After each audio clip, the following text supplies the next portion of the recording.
work is supposed to go. You got to know how to draw the work to you. You got to work smart, not hard. And I think it's as blue collar people, we get on this philosophy of you just got to get your hands dirty. But see, the problem is that once you get your hands dirty, your mind got to take you through the rest of the process. So you don't have to get your hands dirty no more. You're only supposed to get your hands dirty at first.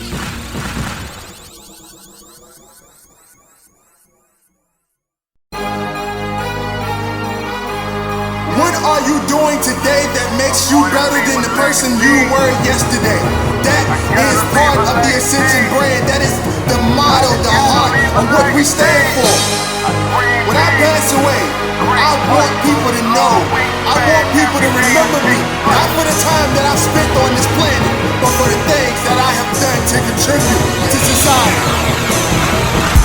My mama raised a loser, but I broke the chains. I wasn't made to be a player, I was made to build the game. Alrighty, ladies and gentlemen, welcome back to the Dirty Trunk Podcast, where the elephant is always welcome. It is me, your boy Marcus Morton. Always here with me is D.A.J. Mullen. We're back in the lab once again at 6:03 on this lovely Saturday morning.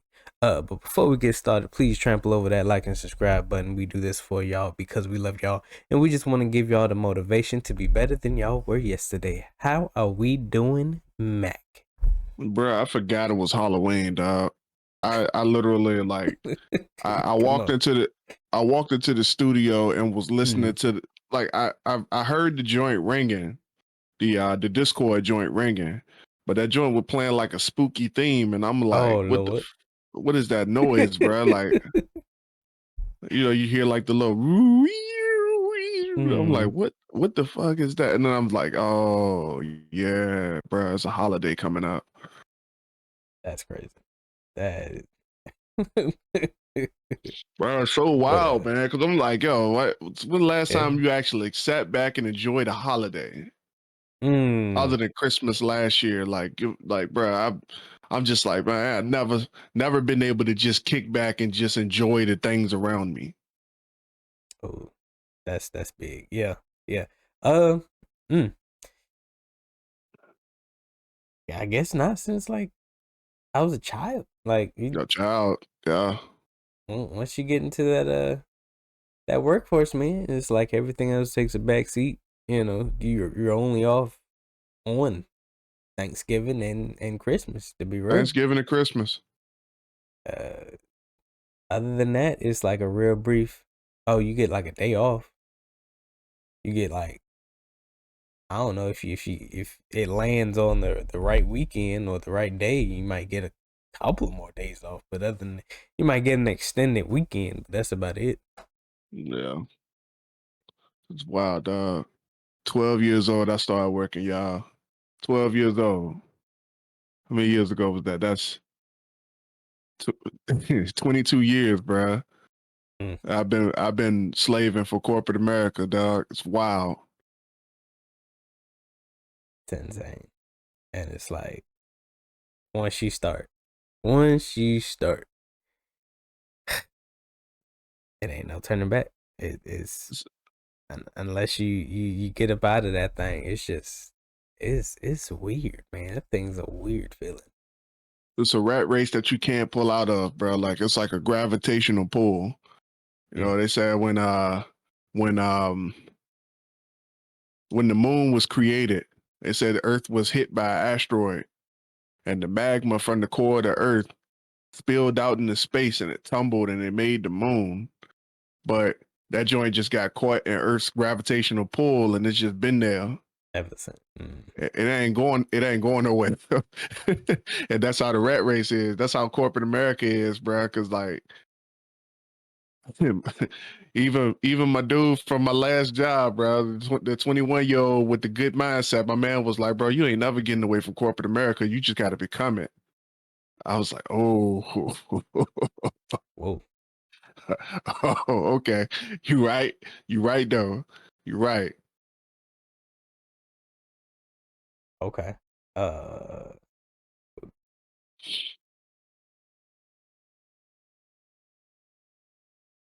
Care to elaborate on that? But my man, he he giving up So like that, or essentially, what he was saying was, bro, like you can't get away from corporate America because corporate America got your money. mm, How you choose to get that money is up to you.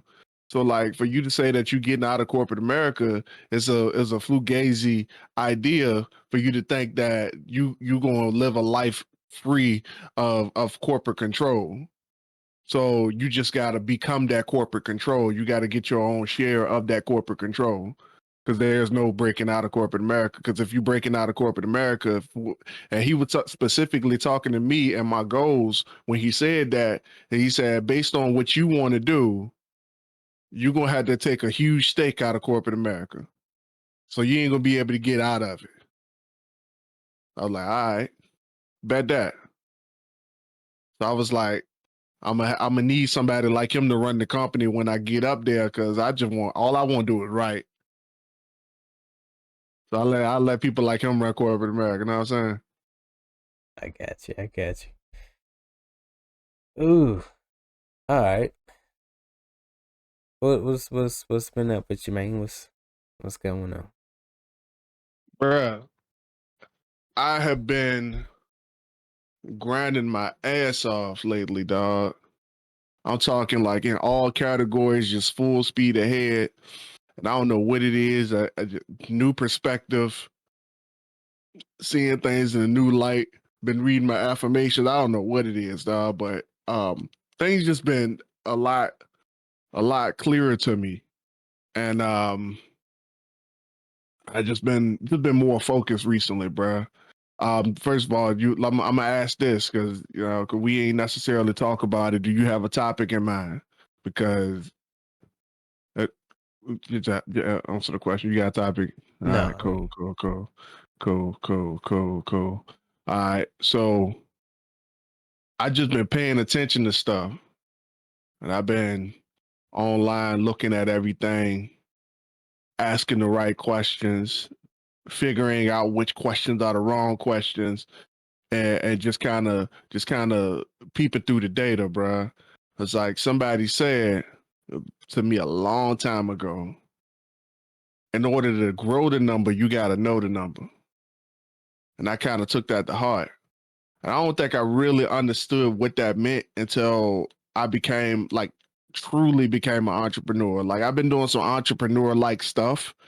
I've been in front of some entrepreneur like situations, with the network marketing, and I did like door to door sales for that one summer, that one time selling ADT units. I've been in the entrepreneur space for a long time, but I don't think I really truly adapted to it until I became an author.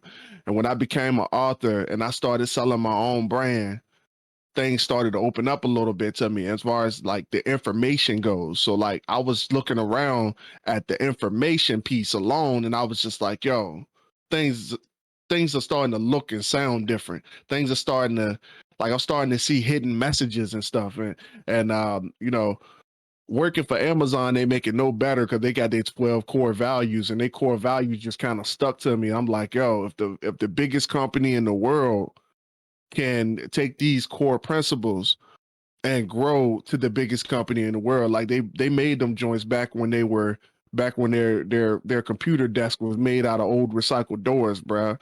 Like if a company like Amazon, the biggest monopoly in the world, can grow from these core principles, what makes you think that I can't? Like looking in the mirror, what makes you think that you can't grow into the same beast, the same corporate giant? So I've just been like looking at fine details, and that's why like I just keep asking questions about things like, okay, well if it ain't happening, what do we need to do to make it happen? Okay, the numbers ain't looking right here.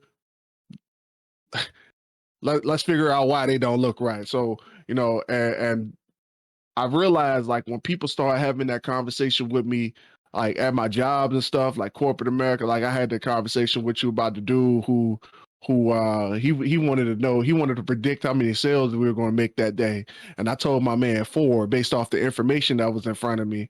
And he just he completely forgot to look at the information. He just looking at one little category, and it looked good in this one category, but he ain't dialed back and look at what, like, the important stuff. Know what I'm saying? So you looking at everything that's all fine and glamorous and all that other stuff like that. You looking at, the fact that you got people supposedly coming in, but you ain't checked the track record. You ain't looking at the back end. So, like, for real, like, I wanted to talk about on this episode today, like, the reluctance of looking at the data, because for whatever reason, we get to a point where we forget to look at the data to move forward. You know what I'm saying? So, like,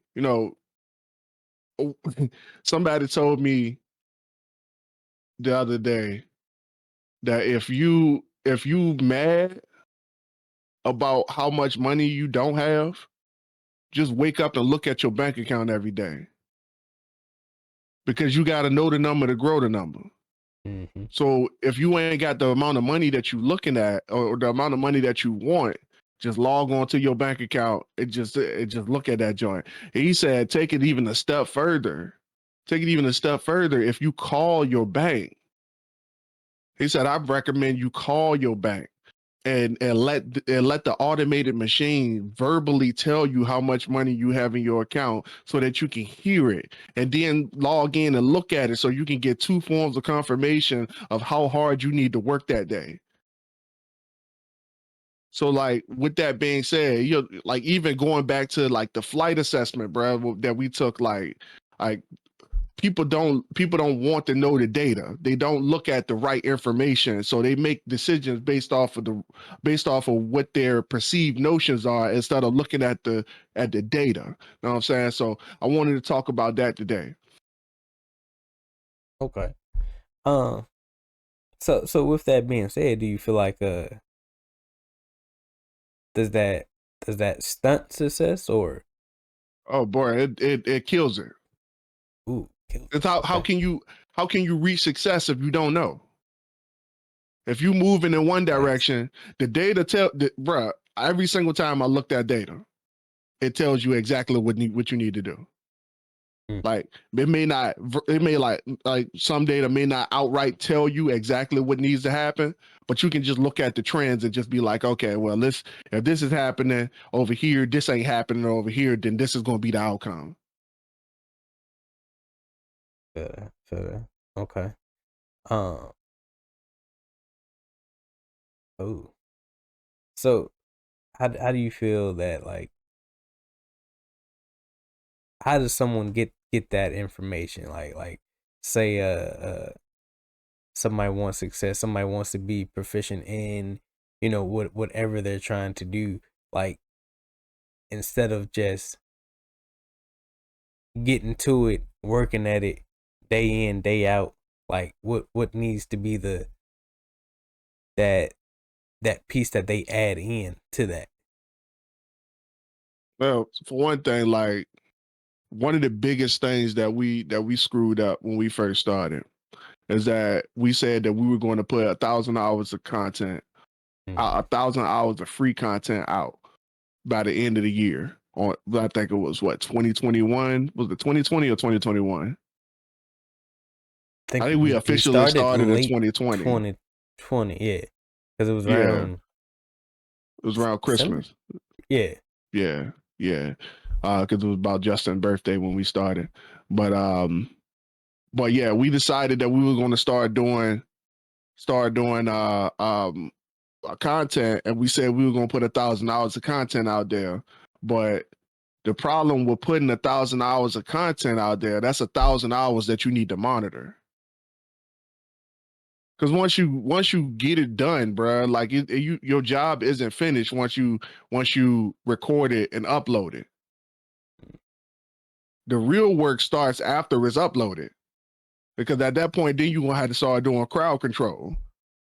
And then if ain't no crowd, if it's just crickets in your audience, like, it's a little bit of a problem. I got you. I got you. Um, so what is something that how can I like what helps people connect those dots? Like what does someone need to look for, learn, or willing to learn? It would be whatever allows you to be scalable, right?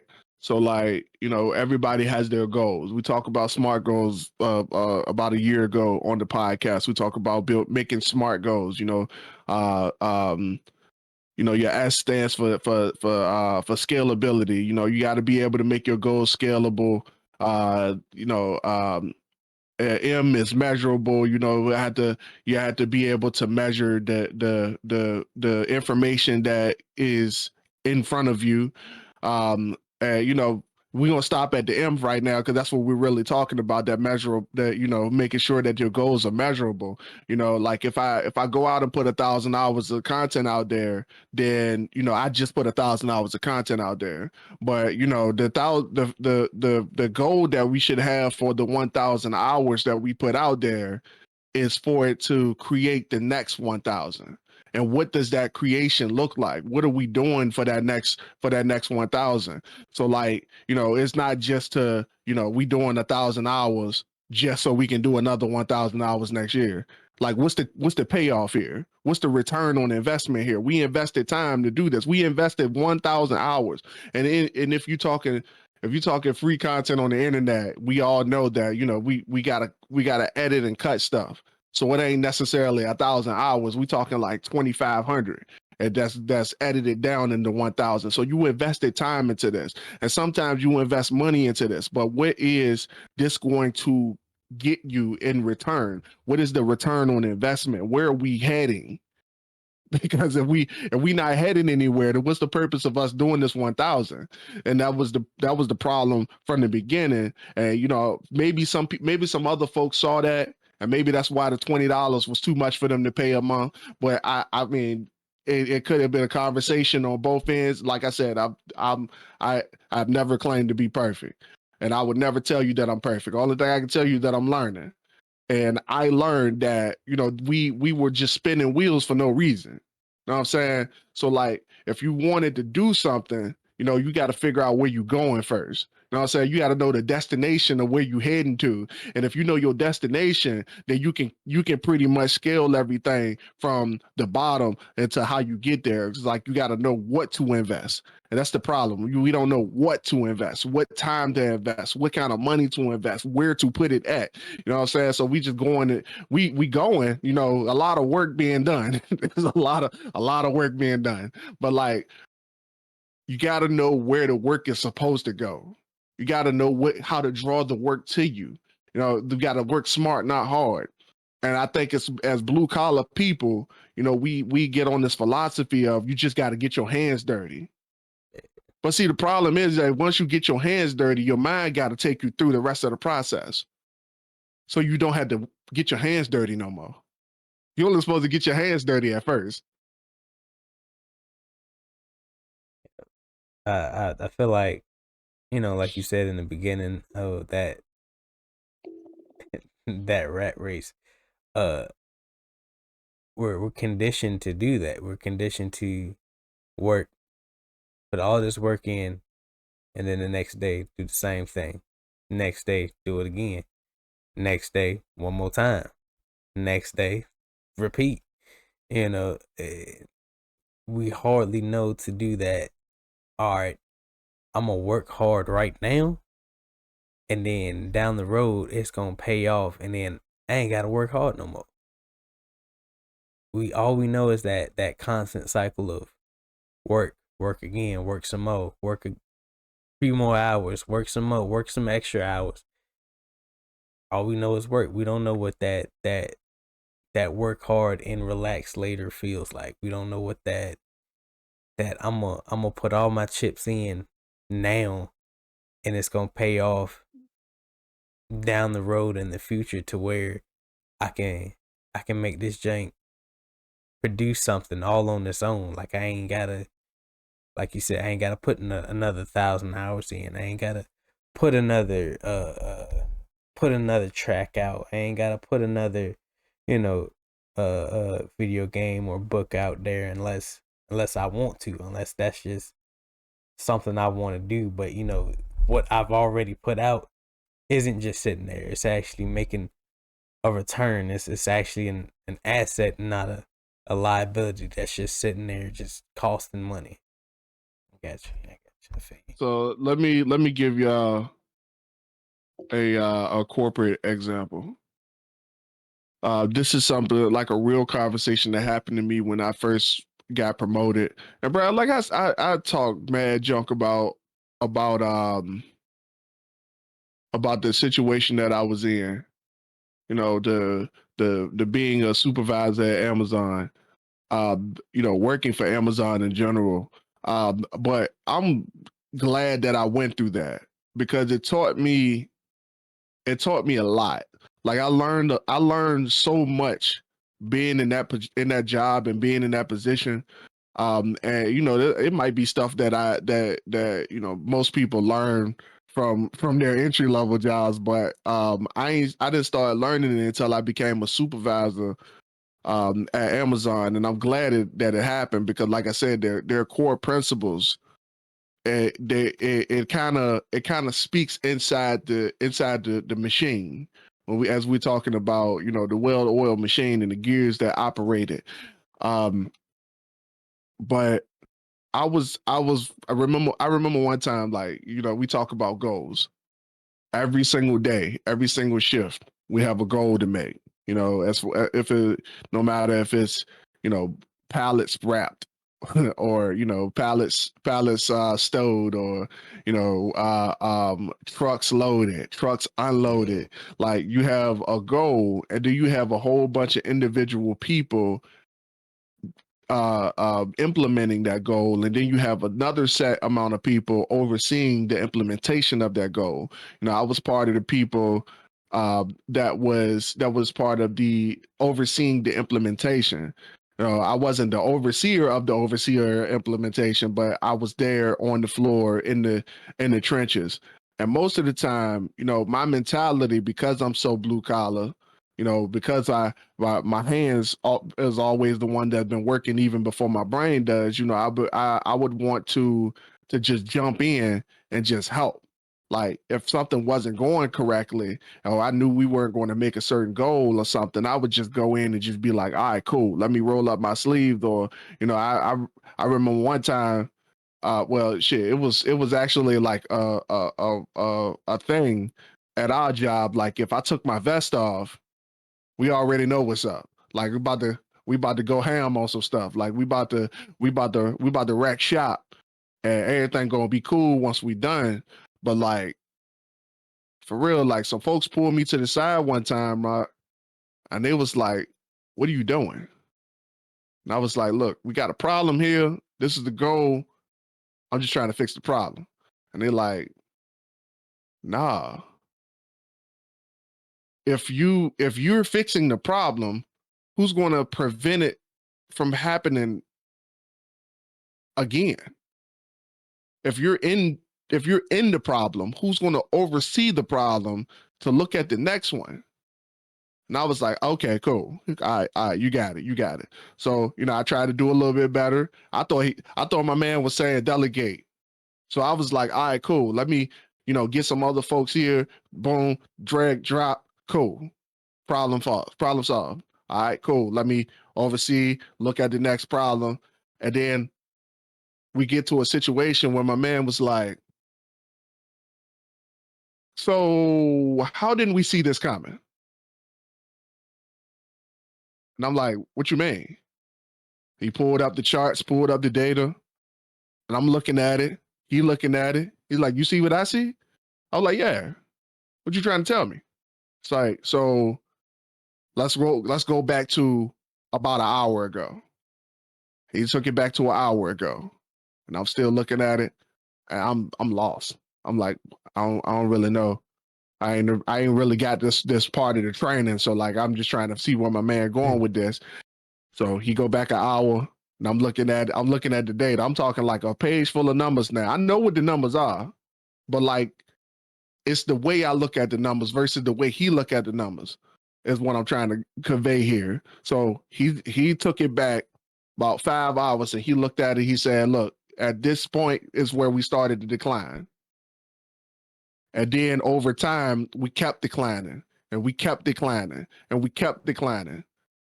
How didn't we see this coming? So I was like, oh, nobody ever taught me to do that. I said, I'm gonna be honest with you. Nobody ever taught me to do that. But now that I know, this is a game changer. Game changer. So like for real, we started implementing. I started looking at the data, recycling stuff, looking at the data, making sure like watching trends, making sure that things were going in a certain direction. And because of that, things got a lot better. I mean, I can't say one way or another, but I got to keep my job because of it. You know what I'm saying? So like we were talking like huge screw ups, like big failures. You know what I'm saying? So like, and then you got people who know the information who ain't necessarily putting that passing that off to nobody else. So like, but regardless, y'all, like that's a real life situation. Like it happened to me more than once, and then once I realized what I wasn't doing, I realized I realized the way to move forward. Because at that point, you can go from surviving to thriving. You can inch forward a little bit. Mm-hmm. Okay. Okay. So how can we shed some light on the people that are in that mode right now? They're in that. All right. I want this to take off. I want this to be a big thing. But I'm working. I got my blue collar on, and I'm working. Like, what needs to shift for that person to get Elaborate to on where that they a little need? bit more. Like, what do you mean? Like, when you say work, like, are we talking like you said blue collar, then we working? Like, are we talking blue collar work, or what are we referring to when you ask that? Um, just like us, we're trying to we both each got something that we're trying to take off. We're trying to make big. Yeah, we've been working at it. What needs to shift for a person to take that next step, to start looking at the numbers? Like, what does that look like for the average person? Well, first of all, you got to generate the numbers first. So, like, if you just got it on your computer at home, there's no numbers. In order for it to generate numbers, it got to be in the market. So, like, what's like in your particular scenario, and I don't care what you do, like for real, the numbers speak for themselves. All you just got to do is record them jokers. Like I remember hearing ET and CJ said that when they were at Michigan State, them boys were putting in hard work. Like they were uplifting kids, changing test scores, and all this other stuff. And they were asking for something. They were asking for a grant from the school or something to make something happen, to do some kind of program that they were doing, or some kind of event that they were putting on. And them boys that on the board was just like, nah. And he was like, bro, what you mean? Nah, like, yo, we've been putting in work for these kids, bro. Like, what are you talking about? Like, the guy was like, you don't have any evidence of that. So CJ heard that and was like, okay, that's all we need is evidence. You need us to just write it down. Okay, I got you. So he started making spreadsheets. He started putting kids' names down. He started like estimating how long it took them to get their grades up At what rate did they get their grades up? What projects did they do? Like he started putting everything down, bruh. And like quiet as kept, I used to get on Alyssa's head for wanting to look at all of the data all the time. Like every single time we did something, bro. We did an episode. She put it on the spreadsheet what we talked about and all this other stuff. Like we did conventions. She would talk about like she would put it in the spreadsheet, like all of the information from start to finish, like how much money we spent on the table, how much money we spent on gas, how much money we spent on food, like all that, bro. How much money we made, like how many books we sold, how many books we had left over, bro. We talking tab after tab after tab, column after column after column, row. Like she was going in on it. Like one day I asked, I'm like, yo, what are you doing all that for? And she was like, I need to know exactly what we doing. And I'm like, you know what we doing? You here? And she was like, no, I need to know what we doing so I know what's working and what's not working.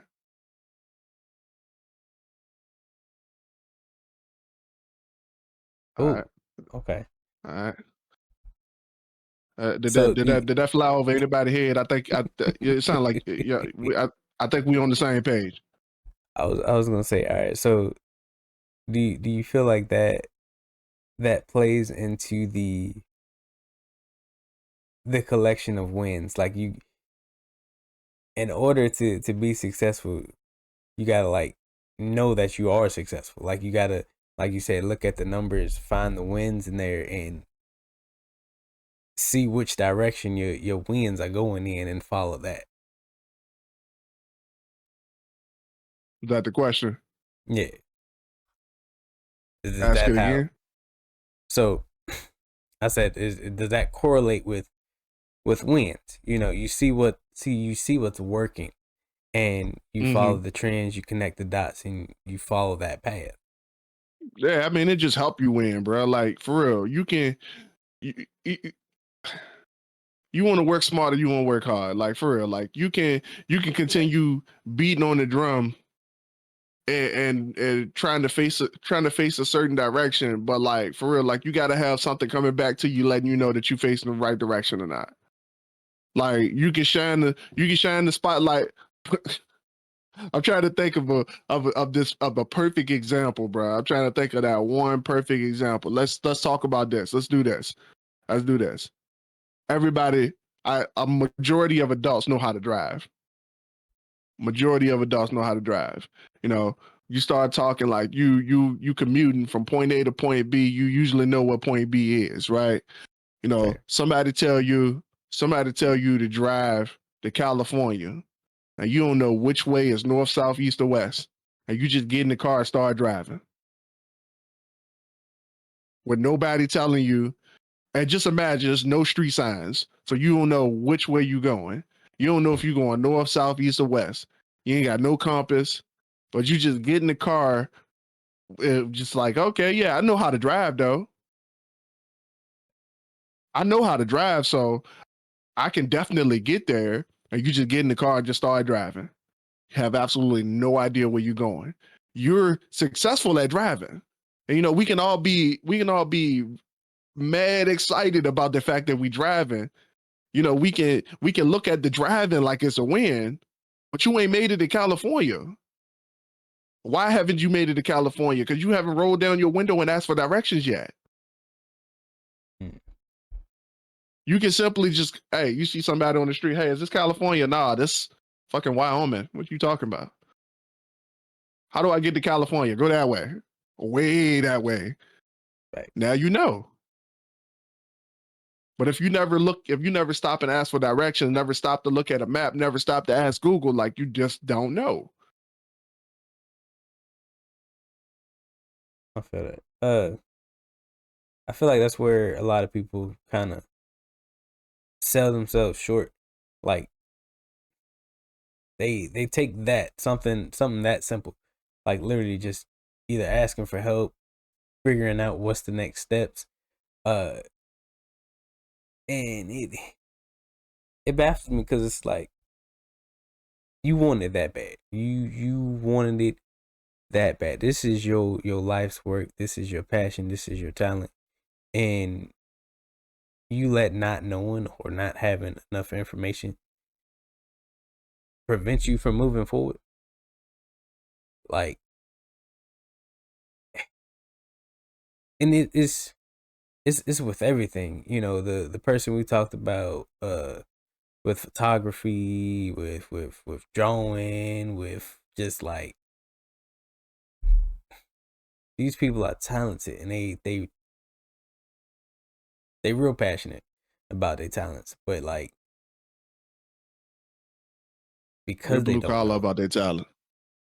because they didn't know how to or didn't want to learn how to put put X and Y together to get Z, they just they stopped. They went straight to working, straight to the job that we were working, straight to Amazon, straight to uh whatever company fit them or was paying them enough to just be comfortable to come in day out. I'm like, information, information that's at your fingertips. Facebook groups, social media groups that are just literally at your fingertips that could help you push forward. That could give you just that can just point you in the right direction to get those things started to move those things forward. But we don't Now, seek when I that. and when I say information, I just want to clarify that's not necessarily what I'm talking about. You know, I'm talking about back end data here. All right, that's what I'm talking about right here. I'm talking about back end stuff. I'm talking about like once we get into the market, you Mm, know, what we need to look for in order to move forward. Because that stuff right there is just that's idea generating. That's like that fantasy stuff where folks say, we looking on Facebook. We shouldn't be asking Facebook for nothing. Like we need to look at our business. The business is already established. So I won't talk about the back end numbers. You know what I'm saying? We got a Fortune 500 company and we making $1 billion in profit, but we stuck at 1 billion. We want to get to 2 billion. Why we not getting to 2 billion kind of stuff? You know what I'm saying? I want to talk about that stuff. The back end stuff. When the video game companies they look at when they look at their profitability. I'm saying they looking at how much money they can make off a certain market, where they getting the stuff, where the ads going, which ads are generating what revenue, like that kind of stuff. No, we talking like the data is always out there for everything that you do. Like Mark, you can at this point do a spreadsheet of your learning, like just something that simple, like scalability. Like this on this day I was able to do this. On by this day I want to be able to do this. Me, like I set a deadline for myself for finishing the book, and whether I make it or not, that's on me. But unfortunately, some of that hinders on other individuals. That's neither here or there. You can't account for other individuals unless they work for you. That's a whole different ball game. But once I put that book out there, once that book goes out, that's what I'm talking about. The numbers that dictate why I'm not becoming successful. Because if I put the book out there, I remember the last joint, the Gem State Siege. When the Gem State Siege went out, it went on Amazon. It went on book was it book funnel or whatever that website is called, and nobody was clicking on it. So like I was getting a whole bunch of stuff. It was a whole bunch of people looking at it, but nobody was clicking. Okay, what is this? Find out why. You can look at the data and figure out why. Okay, nobody's clicking. It's the book cover. Book cover fire. The title is not.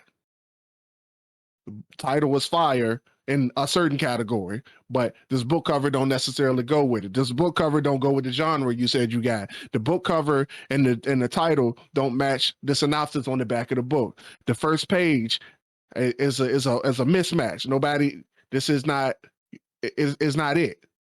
So figure out. And the numbers can literally tell you those things.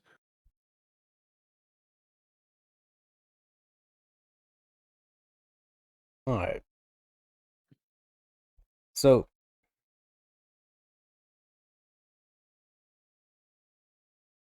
how can we speak to the person that has their thing up and running? They're doing it. They got a product out there. They got a service out there. But right now, they lost. They like, look, I got my business started. I got my stickers, my candles, my whatever. I got them online. But what do I do next? Got all this what do you call it? Got all this inventory, but what are my next steps? What do I do next with all this? I can't have sympathy for the person who know exactly why they are behind and do nothing about it. I have been the person my entire life to understand why I'm not adequate at something.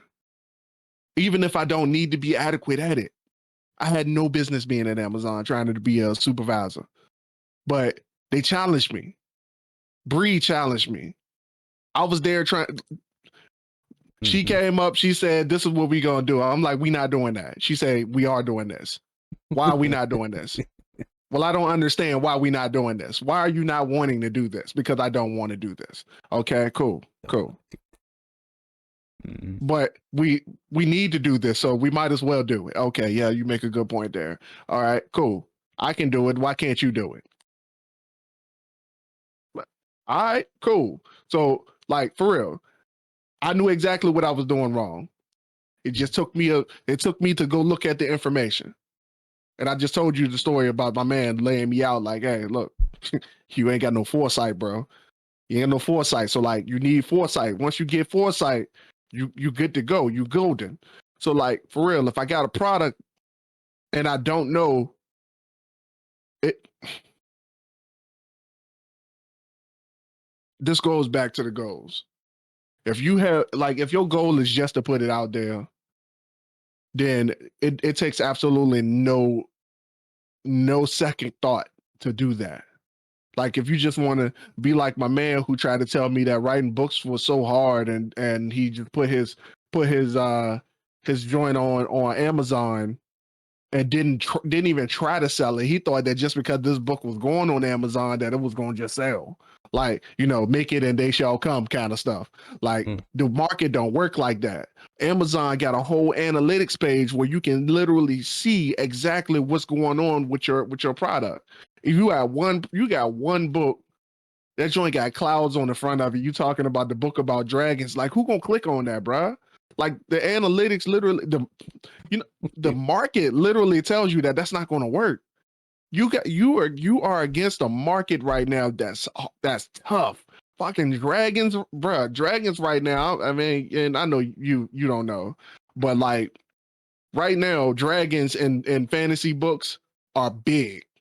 So like, my man could have been on TV right now. He wrote that joint back in 2008.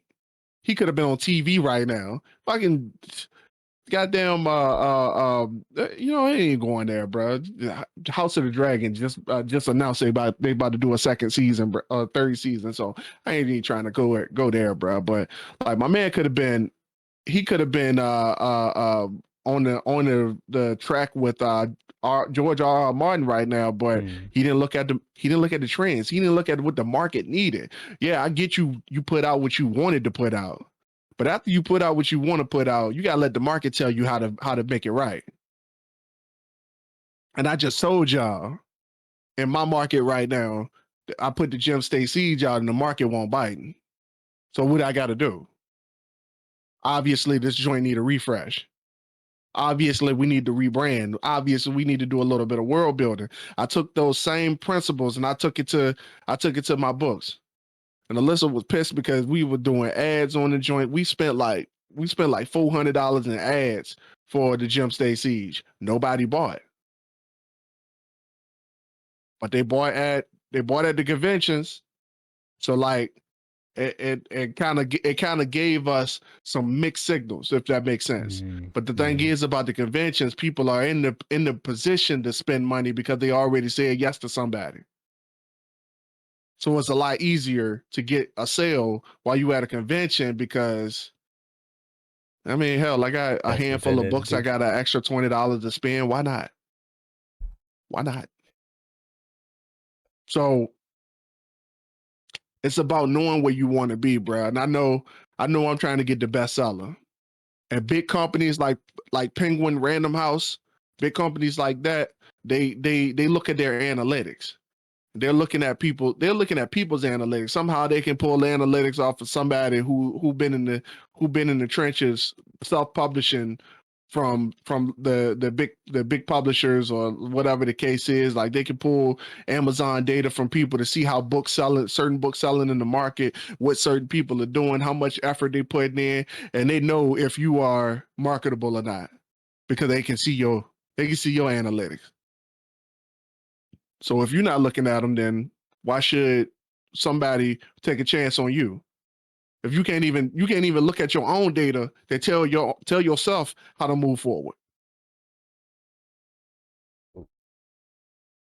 Okay. So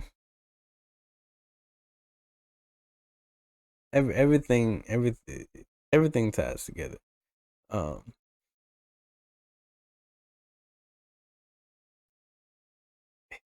it's fascinating how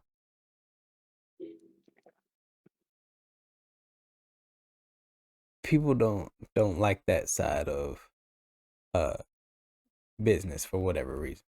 Um, well, you got some that do and some that don't.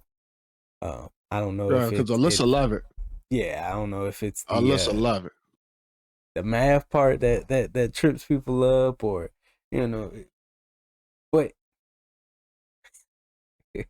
it it just goes to show that, like, why don't people want to learn that side of being successful?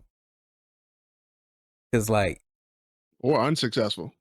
or unsuccessful, um, because it puts you on the right track. It should, give you that spark, that motivation to keep pushing forward. Because instead of just having this giant vague goal or whatever. Oh, I just want to be a podcaster. All right, so I'm just putting content out, putting content out, putting content out, and that's all you're doing. Like that's as far as your work goes. Uh, on the back end, like you said, that back end data helps you scale your podcast. Get to the point where you have people wanting to be on your podcast.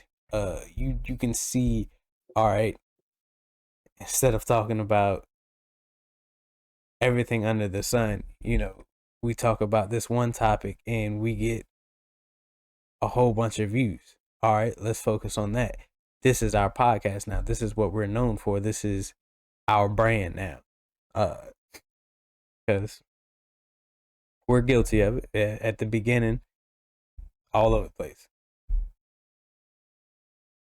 But we refound, we refocused, rebranded. We got a clearer goal than before, and now we're working towards something better, being successful. And that's all from work alongside with looking at the data. Like on TikTok right now, Mm-hmm. they got this thing. But first of all, I'm going to go ahead and put it out there that TikTok right now is killing the game. It's the only social media platform right now that allows their creators to look at look at the data. Facebook don't allow you to look at their algorithm. Instagram don't allow you to look at their algorithm. You can't see insights on either one of those platforms. Twitter, nothing. Can't. It's not a thing. TikTok, is the only platform that allows creators to look at insights.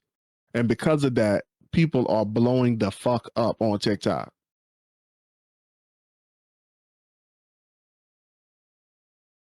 I looked at I looked at the insights yesterday. Just I was because I've been in the market looking at what the market is doing, and I've been able to get a good little thing going. You know, I'm almost at 2,000 followers. You know, back in August, I had like 160.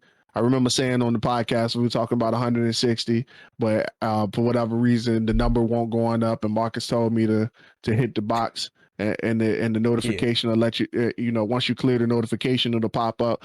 I was at 160 then. That was 2 months ago. I'm almost at 2,000 now, and it's because I've been looking at the insights and following the trends. I've been doing what the market needs me to do as a sci-fi fantasy author, not what I wanted to do or what I'm able to do as somebody in blue collar or in the rat race.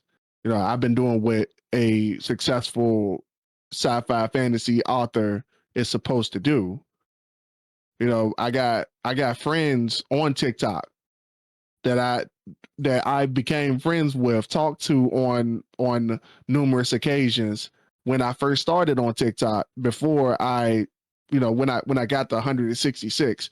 And they kept going. They kept going.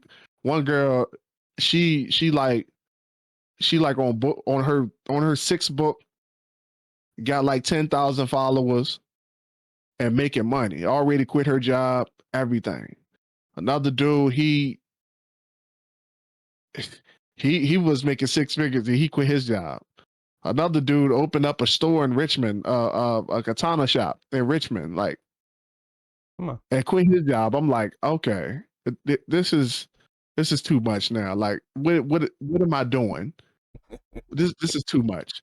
So like, for real, and then whenever I looked at their videos, they were following the trends. They were doing what the market needed them to do. They were talking about things that the market was telling them. And even when I remember talking to my friend John, author JC Kong. If you guys are interested in what is it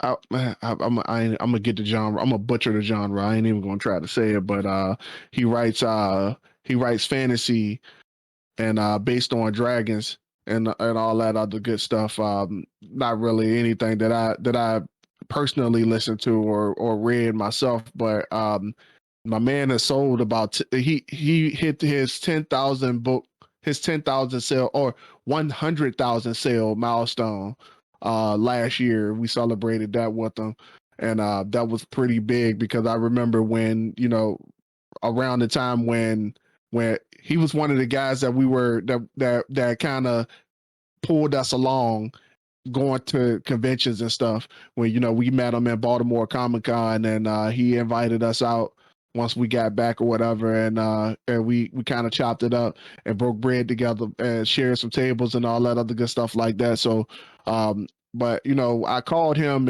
and asked him, it was some years ago, and I asked him, I was like, yo, like, what's the key here? Like, I think I'm kind of just spinning my wheels and not really doing anything. What he was saying, he was telling me the same exact thing. He said, you put anything on Amazon, watch it. Like, what numbers do you see? What does the results come back as? And I'm like, the results? Like, what do you mean? Like, no, the results, no sales. And he said, okay, like, now we had to break it down. Like, what is it that we're not achieving? If we getting clicks and people are looking at it, then why aren't they making sales? Like, these are things that you just had to think through. And he gave me a whole bunch of information. I didn't want to hear it at the time. I wanted to be like, hey man, I already sold my book at these conventions, bro. I just wanted to be perfect online. That's not necessarily how it worked. So like, the numbers have always been there. The data has always been there. I've been looking at it, and it wasn't until this year when I started taking analytics serious. We all heard of Google Analytics. I've been using Google Analytics for years, and they ain't even been looking at the data. Been dropping the little code on the websites and everything. Ain't even been touching it. Wix got analytics on their site, tell you exactly where a viewer of your website comes from, where they clicked from, what link they used, and everything. What they did once they got there, everything, bruh. All you just got to do is look at the data, and the data can tell you exactly where you need to go and what you don't need to do no more. If you spending money on something and ain't nobody clicking in it, what you spending money for on it for? If an ad ain't working, you can look at the analytics, find out why it ain't working. That's why A/B testing is a thing. So we find out which one gets the most views. Like for real, like it's not difficult, but for whatever reason, Mark just said if we get to a point where we looking at these numbers and we don't want to talk about them. It's almost like being at the kitchen table when you was a kid and trying to have a money conversation with your family. It's just not a thing. We just don't do that for whatever reason. I don't know why that's a thing in the poor community. I never understood it. Me and my mom still can't have conversations about money. And I'm grown. Well, this it's a different reason now, but still, like that's a whole different pot. It's all that just made me think of and it goes a little bit deeper in this aspect, but just think that there's companies out here, there's industries, corporations, any type of big business that you can think of that sees information like that as gold, as like just they have to have it by any means. And it's like you just need the ones and twos about your life. They're trying to get the ones and twos about everybody's life. And with that, they control the market. They ain't trying to get into like a big conspiracy type thing, but no, that like Not conspiracy, it's business. it is. Somebody got to do it. Amazon has a whole algorithm that works by monitoring its users' spending habits, What they look at. monitor the market around the certain areas that they're presenting certain object or certain items to. Like they're watching a lot of data. Like their server rooms look almost like Google server rooms. And I asked a question because I don't know if you ever seen the server room at Rick One when you were there, but it was that big joint behind that big blast door with that keypad on it. Not everybody has access to that joint. That joint got to stay closed at all times. Well, I just happened to walk past that joint and the door was open one day. Same. And I just saw the equipment that was in there, and I'm like, bruh, why we need all that? And my man was just like, well, we need all that because there's a lot of information coming from this area, like the grid in this area, like the spending at different locations in the area, and it's sending like data and algorithmic data to headquarters so that they know exactly what type of merchandise to keep in the building for best success. Because somebody watching the data. That's crazy.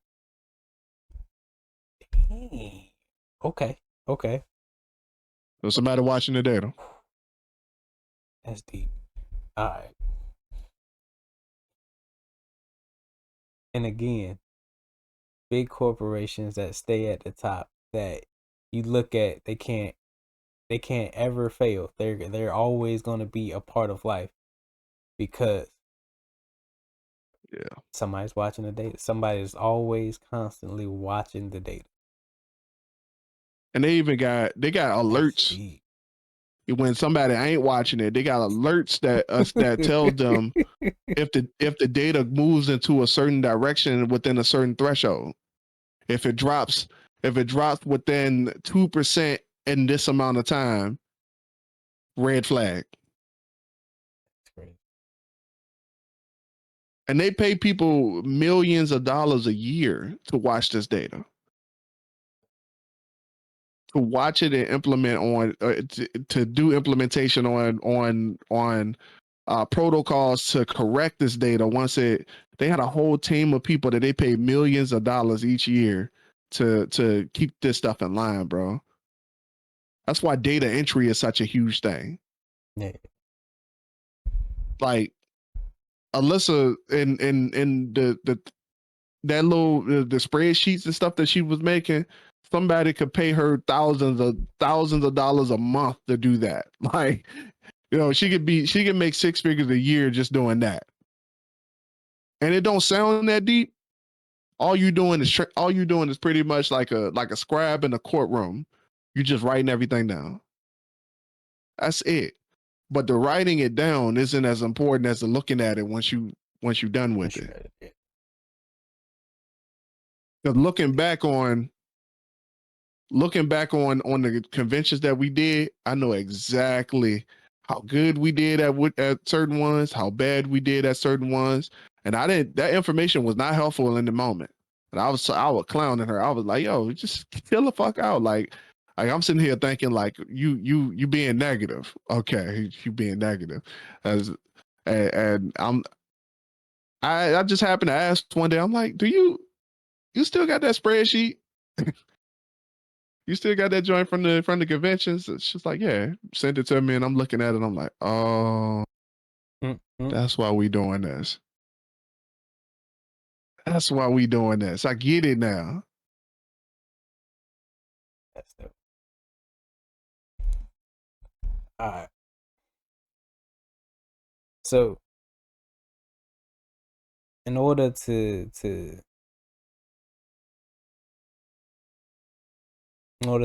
have a product, have a service, in order to do your thing and be successful, and to just grow, you have to put in the work, and then once you put in the work, take a step back, look at what's going on with not only the work you put out, but the environment around you. Because we can say that just put your thing out there.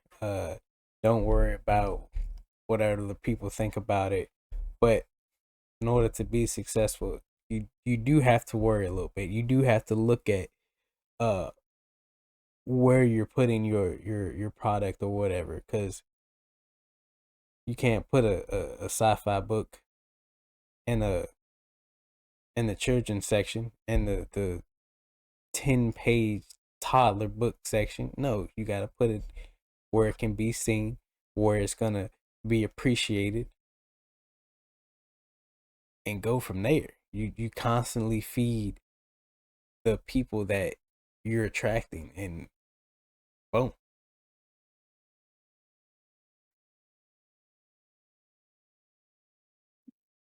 So yeah, I learned this lesson way too late in the game, y'all, and that's why I wanted to talk about it on here, because I think that I just wanted to raise awareness. You know what I'm saying? I know it's Breast Cancer Awareness Month. I just wanted to raise awareness to plausible deniability.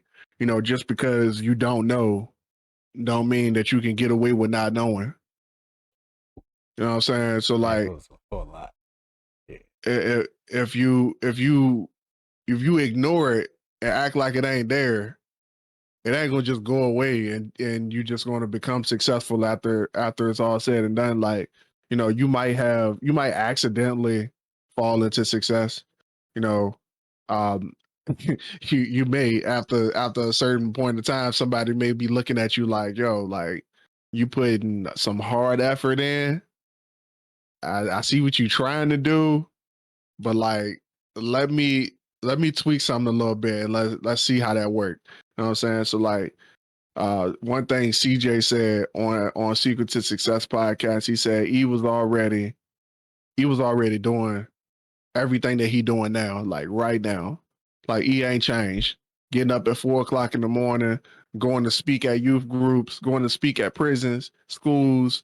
Like he's been doing the same thing for the last 20 some years since they've known each other. He said the only thing that changed was that he came in and instead of letting E just do these things with no representation, he said, we're gonna make this man a household name. Let him keep doing what he doing, but it's my job to make sure that we brand him correctly. So he could have kept doing exactly what he was doing. Speaking at high schools, speaking at middle schools, elementary schools, prisons, doing the advantage program that he do in Lansing every week. Like he could have kept doing that and nobody would have knew who he was. But it took for somebody to come in and analyze the data to blow him up and make him a household name. And I get it. It's not easy work, bro. When Karen Chase told me that when you done with your book, the amount of time you should spend writing is 0. When she said that, I was confused. I'm like, what do you mean? You mean I'm not supposed? What? I'm not supposed to write my book? Like, I'm not supposed to write the next one? She's like, if you write the next one, who's going to advertise the one that you got out? Who's going to market that one? She said, the amount of time that you put into selling the book that you have, you're not going to have time to write. If you do it correctly, you're not going to have time to write. And I didn't understand it when she first told me that. Like, man, y'all, this was last year. I got that bit of information, and she told me that I did not get it. I was like, nah, bro, that's not right. Like, there's no way that she's accurate about that. She was right. If you do it correctly, you won't have time because it's literally that much work. It's not easy, but somebody has to do it. I told y'all how many positions I had open in my company right now. It's a lot of positions open, and in the meantime, until I get somebody in those positions, I got to handle every last one of them. This probably goes around sales director. That's probably the role that we're talking about right now. Sales director, sales manager. You got to look at the trends and find out why we're not making money. So just keep that in mind. If you start a business right now, man, like just make sure that you understand the data, understand the output versus input. If I output this, what is it going to input? And not everything is about return. Not everything is about return on investment. Sometimes you do stuff for time. You do stuff for advertisement. I went to Baltimore Comic-Con. We didn't make no money. We spent money. We got robbed out that joint. But I met one of my good friends out there, and that he ended up being a mentor to me. So like for real, not everything is going to be about a time return. Not everything is going to be that. Like it is what it is. You're not going to make money off of everything, but you have to understand exactly what you're doing. You got to understand how the numbers go. And if something's trending downward, and if it's trending at 0, you got to figure out why that is. Because otherwise, what are you doing it for?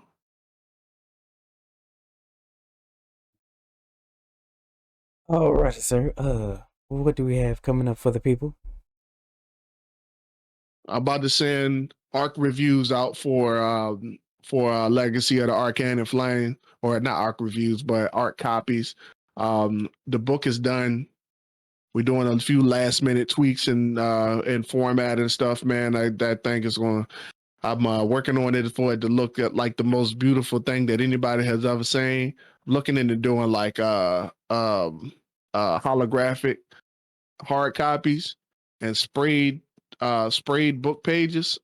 Boy, we are looking to do a lot here. with this brand, bro. Like this is we talking about making things a household name. Marvel is slacking, so I want to come up and right up behind them. I just want to come in right in the back though. So yeah, Um, still working on my thing. Still trying to connect with others. Still working. But if you're listening, take everything we say as an example. We're still moving through here. We're still learning. We're still making our mistakes. We're still doing what we can to be successful. And with that being said, ladies and gentlemen, this has been the Dirty Trunk Podcast where the elephant is always welcome. It is me, your boy Marcus Morton. Always here with me is D.A.J. McMullen. And before we go, please trample over that like and subscribe button. We do this for y'all because we love y'all. And we just want y'all to be better than y'all were yesterday. And always remember that those who shy away from addressing the elephant in the room are doomed to be crushed by the weight of it. We love y'all. peace, love y'all. See y'all next week.